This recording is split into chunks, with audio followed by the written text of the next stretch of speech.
Sunday night hums with quiet tension. Dinner at home feels mechanical, the same old routine. Mom fusses over the roast, pretending not to watch us. Dad scrolls through his phone, half listening.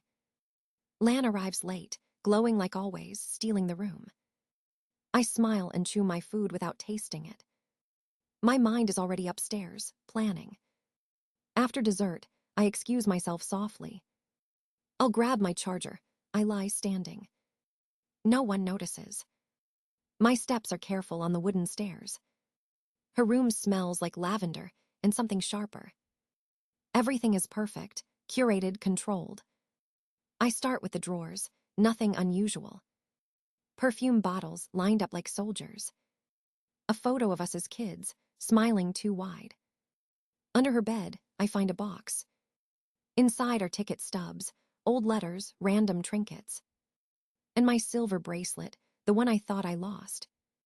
My pulse quickens, but I keep going. The closet looks harmless until I see it. A leather journal, wedged between folded sweaters. I pull the chair closer and reach up. It slips into my hands, like a secret waiting to be found. The cover is smooth, initials pressed in gold. My throat tightens as I open the first page. Ethan's name. His schedule. His favorite cafe, his class hours, his gym routine. A photo of him laughing, time-stamped from last week. Notes scribbled beside his name, trusting, hesitant, predictable. Page after page, small observations turned into strategy. Then the messages appear, printed screenshots glued in place. Her text with someone called FL. They talk in codes. Stay close, patience pays. Remember D, she always breaks first. My stomach twists. This isn't just flirting. It's deliberate. It's manipulation dressed as affection. My fingers tremble, but I keep reading. Another note, Operation Payback progress steady. A date written beside it, 2 weeks ago. My breath catches. Payback for what? And then I remember Ethan's old teammate. The injury. The broken game. The headlines that destroyed his future. Finn Langston. FL. The pieces fall into place like dominoes. Lan isn't just chasing attention. She's executing a plan. Revenge disguised as romance. I pull out my phone and start taking photos. Every page, every note, every message. The camera clicks softly, rhythmically. Evidence, not emotion. That's what I tell myself. My therapist would be proud. 4 counts in. 4 counts out. Calm the body, steady the hands. The floorboard creaks in the hallway. I freeze. Footsteps approach, deliberate and light. Lands heels on the wooden stairs. I shove the journal back into its hiding spot. Grab a perfume bottle from her vanity. The door opens. She smiles, surprised but composed. What are you doing in my room? I lift the bottle. Borrowing this, hope you don't mind. Her eyes narrow just slightly. I'll be right down, she says. Her tone is silk over steel. When she leaves, I wait 10 seconds. Then I slip out, closing the door softly. The photos glow faintly on my screen. This time, I whisper I have proof. Morning light filters through my window. I haven't slept. The images from the journal replay in my mind, like film reels. Lan's handwriting, neat and confident, loops behind my eyes. I sip cold coffee and stare at my phone. I need help, but not from my family. I text Min Ann, can we meet, urgent. She replies instantly, coffee shop, 10 minutes. The cafe buzzes with chatter when I arrive. Min Ann reads my face before I speak. She's at it again, isn't she? I nod, sliding my phone across the table. The photos flash before her. She scrolls slowly, jaw tightening. This isn't obsession, she says. It's strategy. Her words settle like stones in my stomach. What are you going to do? I need proof, I whisper. Something no one can deny. We sit in silence as the plan forms. I'll record her, catch her playing her game in real time. That night, I charge my phone fully. I test the recording app twice. The next afternoon, Ethan and I have a study session in the library. Perfect setting. Quiet. Neutral ground. I arrive early, heart steady but alert. The air smells like old paper and dust. I place my phone between two thick textbooks. The mic faces outward, invisible from his side. Ethan joins me, dropping his bag, smiling. You okay? Yeah, I lie. We dive into our notes, our voices blending with soft whispers around us. I watch the clock. 4:17. Land's class ends in 15 minutes. Right on schedule. I excuse myself to find a research paper. My pulse quickens as I walk toward the shelves. I stop behind a row of books with a clear view of our table. Lan enters, sunlight catching her hair. She walks straight to Ethan. I feel the air tighten between them. She touches his arm lightly. I can't hear from here, but I don't need to. I've seen that gesture before. He shifts away, uncomfortable. She laughs softly, leans closer. I grip the book's spine in front of me, forcing myself to stay hidden. 10 minutes pass like an hour. Then she leaves, her heels clicking against the marble floor. I wait 60 seconds before returning. Ethan looks up, startled. Oh, you're back, he says too quickly. I smile and sit down. Find what you needed. Yeah, I answer, flipping open my notes. We study in silence until closing time. Later in my room, I replay the recording. At first, only whispers of pages turning. Then Lan's voice, clear, deliberate. Still pretending she's enough. Ethan's voice follows, tense. What are you doing, Lan? Just reminding you what real connection feels like. A pause. His chair scrapes. Back off, he snaps. Her laugh is soft and poisonous. That's what Dorian said too, before Finn convinced him. The name hits me like static. Finn. I grab my laptop and type fast. Finn Langston. The articles load instantly. Basketball star. Career ended after collision with Ethan's team. Revenge wrapped in charm. My sister's new accomplice. My chest tightens, but I smile faintly. For once, the pattern is clear. And this time, I know exactly how to break it. The restaurant smells like citrus and polished wood. I arrive 20 minutes early, nerves buzzing under calm skin. The hostess smiles, checking the reservation. Table for 4, corner booth. I glance toward the back. Too private. Too easy for secrets. Could we take that one by the window instead? She hesitates, then nods. Of course. The table gleams in golden light, visible from every angle. Perfect. I smooth my dress and wait. My phone sits ready, camera app one tap away. Ethan walks in 5 minutes later. His blue shirt makes his eyes brighter. He leans down and kisses my cheek gently. You look beautiful. Thank you. He sits beside me, not across. A small change, but deliberate. I still think we could have celebrated alone, he murmurs. Family matters, I reply softly. He nods, but his eyes say otherwise. Then the door opens. Every conversation seems to pause. Lan steps inside, wrapped in scarlet. Her dress clings like confidence. Her smile burns too bright. Sorry I'm late, she says, though she is. Traffic, as always, the perfect excuse. She hugs me lightly, perfumed and poised.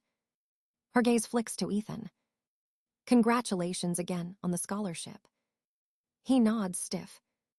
We order. I choose water. She orders a cosmopolitan that matches her dress. The meal begins like theater. Lan laughs too loud. Her hand brushes Ethan's wrist once, twice. He shifts away, but not enough. My napkin slips, conveniently. When I bend to retrieve it, I see her foot. Red heel pointed, resting between his legs. His knees tighten instantly. I rise, expression unchanged. "Excuse me," I say. "Restroom." In the hallway mirror, I text one word to Min Ann. "Now." Back at the table, Lan is leaning closer, voice low.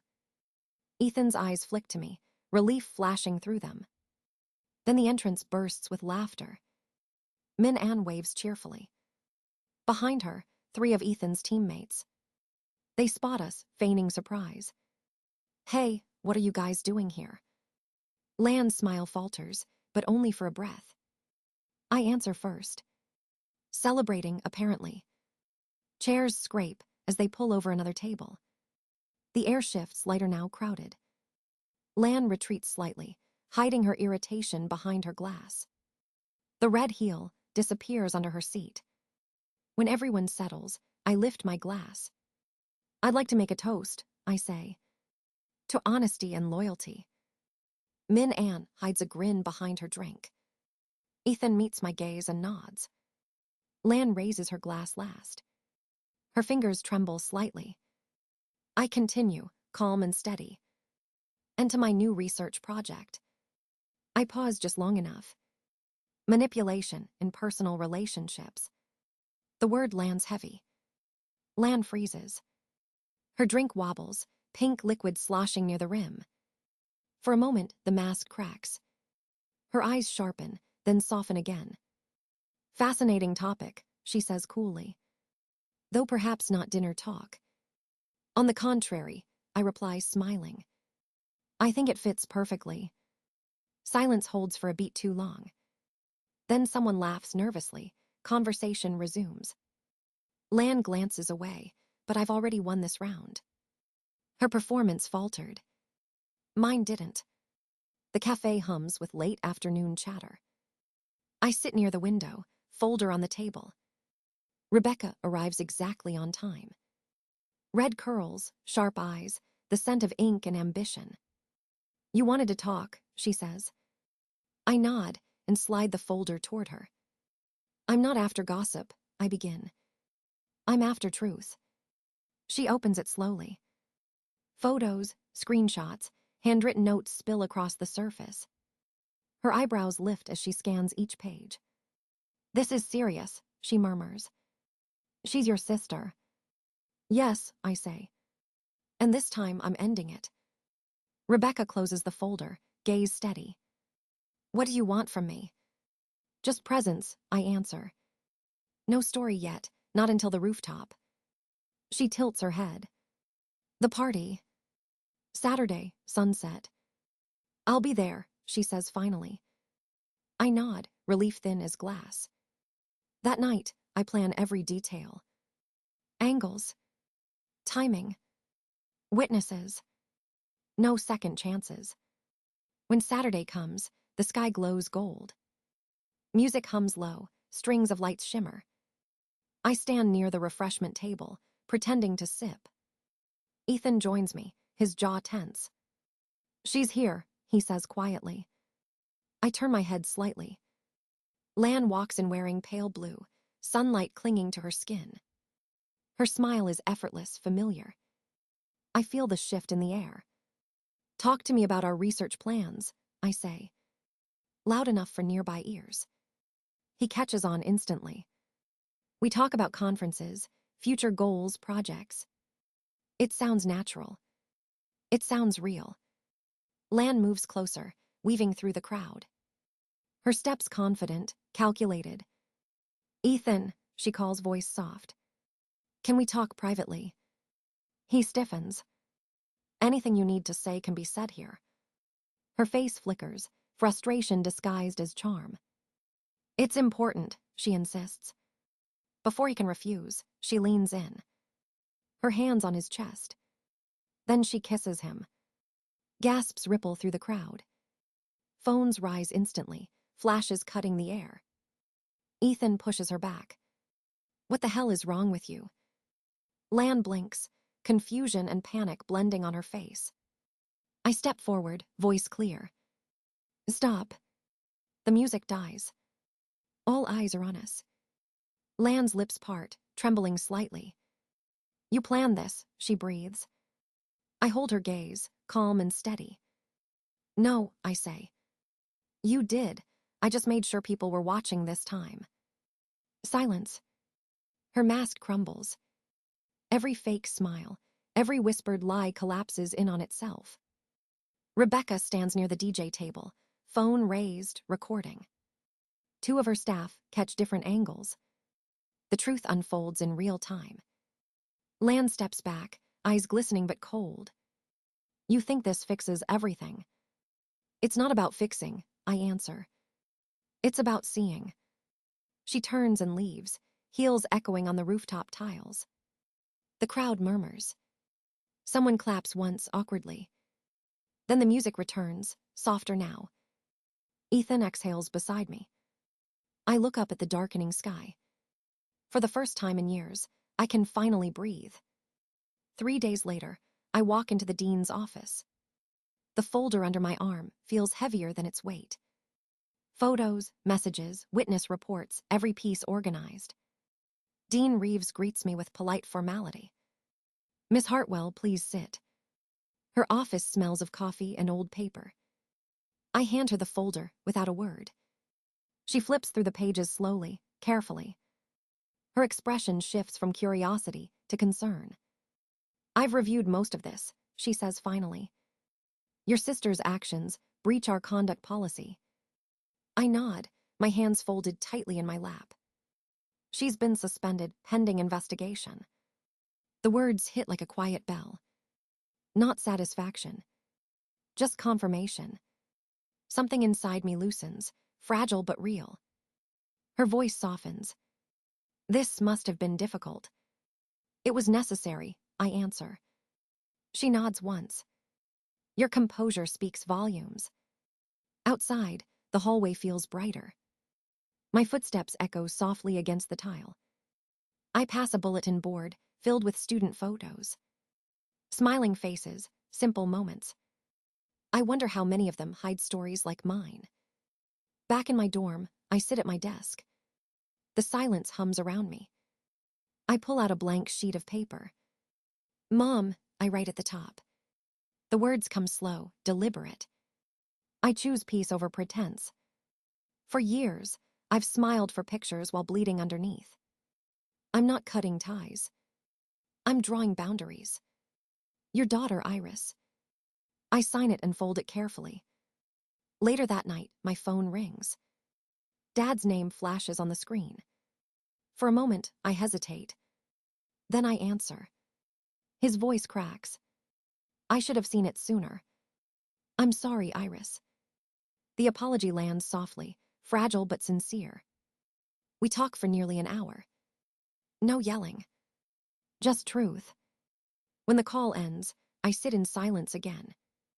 The next week, I attend my first support meeting. Siblings of manipulative family members. 9 people in a circle of folding chairs.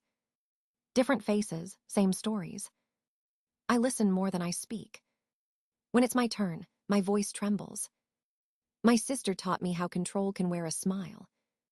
The room hums with quiet understanding. Afterward, I walk home under the fading light. Ethan waits outside the library, hands in his pockets. We walk the empty track field together. Frost crunches beneath our shoes. I should have told you earlier, he says. When she first showed up. Would I have believed you? I ask. He doesn't answer. We stop near the bleachers. He takes my hand. How do we trust after this? Carefully, I say. With our eyes open. He nods, squeezing my fingers once. Later, I check my mailbox. A letter from New Mexico waits inside. Her handwriting loops across the envelope. 2 words only. You win. I place it on my desk, beside my journal. I don't open it. Some endings don't need to be read. Spring arrives quietly, like forgiveness. The campus trees bloom in pale pink clouds. I walk across the quad, with my final thesis in hand. Family dynamics and emotional boundaries. The title feels like closure more than research. Professor Lee smiles when I submit it. You turned pain into clarity, she says. I nod, unsure if it's pride or relief I'm feeling. The past months have blurred together. Meetings, therapy sessions, long talks with Ethan. Slow healing, steady breathing. On Tuesdays and Thursdays, I still attend group meetings. 9 of us, sometimes 10. We share progress, setbacks, small victories. I listen to stories that echo my own. It doesn't hurt as much anymore. Sometimes I even laugh. Ethan waits outside after every session. He never asks what we talk about. He just walks beside me in silence. It's enough. One evening, we sit on the old track field again.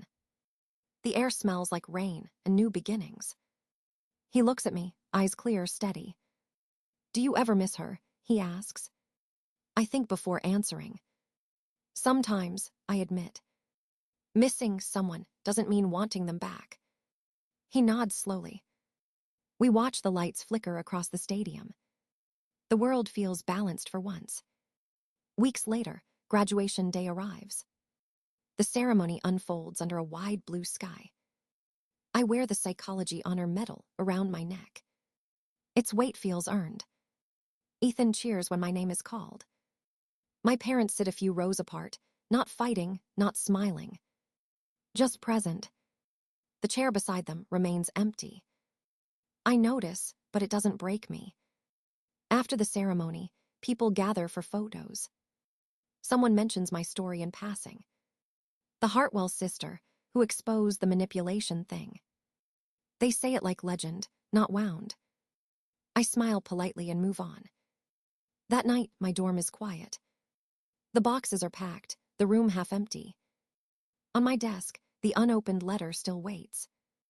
Its paper has softened at the edges. I pick it up, turning it in my hands. For a long moment, I consider opening it. But I don't need to. I know what it says. Apologies wrapped in excuses. Regret disguised as affection. I place it inside a small wooden box. Next to my medal, next to my journal. I close the lid gently, like closing a chapter. Some stories don't end with forgiveness. They end with understanding. I turn off the light and open the window. The air smells of freedom and lilac. From somewhere outside, laughter drifts through the night. I breathe in, deep and calm. For the first time, it feels like peace. Some sisters share clothes. Others share lessons. I've learned mine. The night air hums softly through the open window. City lights shimmer like distant promises. I sit by the desk, the wooden box in front of me. Inside it rests the letter, unopened, untouched. Next to it, the metal glints faintly under lamplight. Proof of what I've endured and who I became. Outside, laughter rises from students below. Their joy feels untainted, pure, alive. I smile, not from victory but from release. Every wound has finally learned to breathe. I think of Lan, somewhere far away. Maybe she's searching for peace too. Maybe not. Either way, I've stopped chasing her shadow. The mirror no longer reflects her shape behind me. Only mine, steady and whole. Ethan's message lights my phone screen. Just 2 words. Proud always. I type back, thank you. Then I close my eyes, listening to the night. Tomorrow waits, wide and unwritten. For the first time, the story is mine alone. Some sisters teach us love. Some teach us survival. Both leave marks. But only one sets you free.